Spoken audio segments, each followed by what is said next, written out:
Scan ചെയ്തപ്പോൾ ഡോക്ടറെ കുഞ്ഞിന് ചുറ്റുമുള്ള വെള്ളം കുറവാണെന്ന് പറഞ്ഞു. അത് പേടിക്കണോ? അതിന് കാരണം എന്താണ് ഞങ്ങൾ ചെയ്യേണ്ടത്? ഞാൻ doctor Lisamma Joseph, senior consultant gynaecologist, Ernakulam medical centre, Cochin. Scan ചെയ്യുമ്പോൾ സാധാരണ ഈ കുഞ്ഞിന്റെ അമ്നിയോട്ടിക് ഫ്ലൂയിഡിന്റെ എമൗണ്ട് എന്ന് പറഞ്ഞാൽ കുഞ്ഞിന് ചുറ്റുമുള്ള ഒരു വെള്ളമാണ് ഈ അമ്നിയോട്ടിക് ഫ്ലൂയിഡ് എന്ന് പറഞ്ഞാൽ. കുഞ്ഞിനെ പ്രൊട്ടക്ട് ചെയ്യാൻ വേണ്ടി, സംരക്ഷിക്കാൻ വേണ്ടി അതിന് ചുറ്റുമുള്ള ഒരു വെള്ളമാണ്. സാധാരണ ഇത് വരുന്നത് ഒലിഗോ ഹൈഡ്രാമിനോസ് എന്നാണ് ഇതിന്റെ പേര്. കൂടുന്നതിന് പോളി ഹൈഡ്രാമിനോസ്, കുറയുന്നതിന് ഒലിഗോ ഹൈഡ്രാമിനോസ്. സാധാരണ അത് 200 ml കുറയുകയാണെങ്കിലാണ് ഇതിന് ഒലിഗോ എന്ന് പറയുന്നത്. അല്ല, നമ്മൾ മെഷർ ചെയ്യുമ്പോൾ അമ്നിയോട്ടിക് ഫ്ലൂയിഡ് ഇൻഡെക്സ് എന്ന് പറയും, സ്കാനിങ്ങിലാണ് കിട്ടുന്നത്. അത് <5 cm ആവുകയാണെങ്കിൽ, അല്ലെങ്കിൽ ഒരു സിംഗിൾ ഡീപ്പ് പോക്കറ്റ് എടുക്കുമ്പോൾ <2 cm വരികയാണെങ്കിൽ ഇതിനാണ് ഒലിഗോ ഹൈഡ്രാമിനോസ് എന്ന് പറയുന്നത്. ഒലിഗോ ഹൈഡ്രാമിനോസ് എന്ന് പറയുന്നതിന്റെ കാരണങ്ങൾ എന്ന് പറയുന്നത് ഇപ്പൊ അമ്മയുടെ കോസ് കൊണ്ട്, കുഞ്ഞിന്റെ ഉണ്ട്, മറുപിള്ളയുടെ ഉണ്ട്, വേറെ എന്തെങ്കിലും അസുഖങ്ങൾ ഉണ്ടാവും. ഇയാട്രോജനിക് ഉണ്ട്, ഇഡിയോപ്പതിക് ഉണ്ട്. ഈ അമ്മയുടെ കോസ് എടുക്കുകയാണെങ്കിൽ നമ്മൾ അറിയാതെ ഒരു കോമൺ കോസ്, സാധാരണ ഒലിഗോ വെള്ളം കുറഞ്ഞു വരുന്നത് 4% ആണ്. പക്ഷേ 17%, 17% വെള്ളം നേരത്തെ പൊട്ടിപ്പോകുന്നു. PPRO എന്നും premature rupture of the membrane. അതുപോലെ തന്നെ കുഞ്ഞിന്റെ വളർച്ച കുറയുക, IUGR എന്ന് പറയും.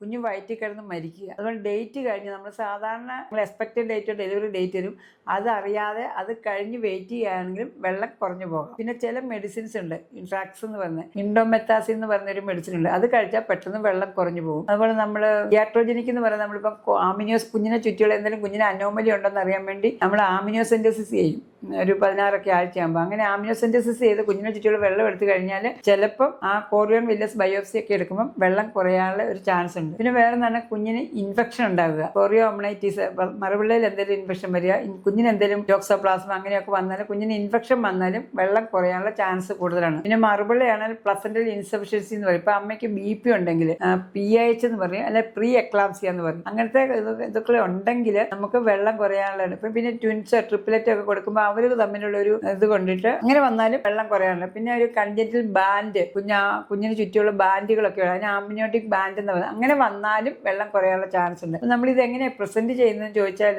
ഇയാട്രോജനിക്, നമ്മൾ ഡ്രഗ്സ്, പിന്നെ അമ്മയുടെ ഡിസീസ്, അമ്മയ്ക്ക് കാർഡിയാക് ഡിസീസ്, റീനൽ ഡിസീസ് ഇങ്ങനെ ഉണ്ടെങ്കിലും വരാം. അതുപോലെ തന്നെ കുഞ്ഞിന് ചിലപ്പോൾ നമ്മൾ certain ഡിസീസ് ഉണ്ട്, ഈ കിഡ്നി, ജെനൈറ്റോ യൂറിനറി ഏജൻസീസ് എന്ന് പറയും, കൊച്ചു മൂത്രം ഒഴിക്കാതെ വരിക എന്നുള്ളത്. പിന്നെ കുഞ്ഞിനല്ലാതെ തന്നെ ചില അബ്നോർമാലിറ്റീസ് ഉണ്ടെങ്കിൽ ജെനറ്റിക് ഡിസീസ് ആണ്, ക്രോമസോമൽ അനോമലിയാണ് കൂടുതലായിട്ടുള്ളത്. ട്രൈസോമി 21, ട്രൈസോമി 80, ട്രൈസോമി 13 അങ്ങനത്തെ ഡിസീസ് അബ്നോർമൽ ഉണ്ടെങ്കിൽ, ജെനറ്റിക് അബ്നോർമാലിറ്റി ഉള്ള, ക്രോമസോമൽ അബ്നോർമാലിറ്റി, കൺജന്റ് അനോമലി ഉള്ള പിള്ളേർ, അങ്ങനെയുള്ളവരൊക്കെ വെള്ളം കുറഞ്ഞായിട്ട് നമ്മുടെ ഏരിയ വരുന്നത്. ഇത് എങ്ങനെ നമ്മൾ സ്കാൻ ചെയ്ത്, അല്ലെങ്കിൽ അല്ലാതെ തന്നെ നമുക്ക് കണ്ടുപിടിക്കും. നമ്മൾ നോക്കും വയറ്, ഡോക്ടറെ എന്റെ വയറ് കൂടുതലില്ലല്ലോ, കുറവാണല്ലോ, വയറ് കുറഞ്ഞായിട്ടിരിക്കും. നമ്മൾ നോക്കും വെള്ളമില്ലാത്തതുകൊണ്ട് കുറച്ച് ഫീറ്റൽ പാർട്സ് കൂടുതലായിട്ട് നമുക്ക് ഫീൽ ചെയ്യും. അതുപോലെ തന്നെ കുഞ്ഞിന്റെ പ്രസന്റേഷൻ വെള്ളമില്ലാത്തതുകൊണ്ട് അത് വിലങ്ങനെ കിടക്കാം, ബ്രീച്ചായിട്ട് കിടക്കാം, അബ്നോർമൽ പ്രസന്റേഷൻ ആകും.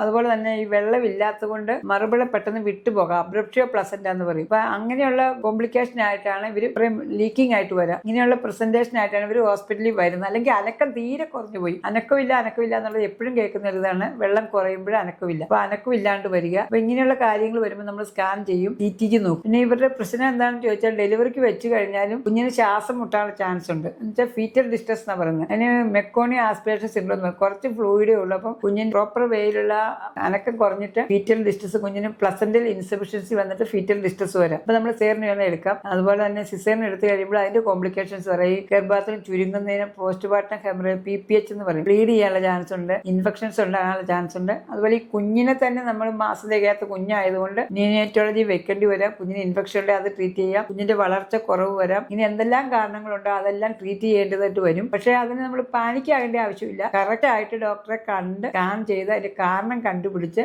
എന്താണ് കാരണം എന്ന് കണ്ടുപിടിച്ച് അത് മനസ്സിലാക്കിക്കൊണ്ട് ട്രീറ്റ് ചെയ്താൽ നമുക്കൊരു സേഫ് ആയിട്ടുള്ള ഒരു അമ്മയും കുഞ്ഞിനെയും കിട്ടുന്നതാണ്. Thank you.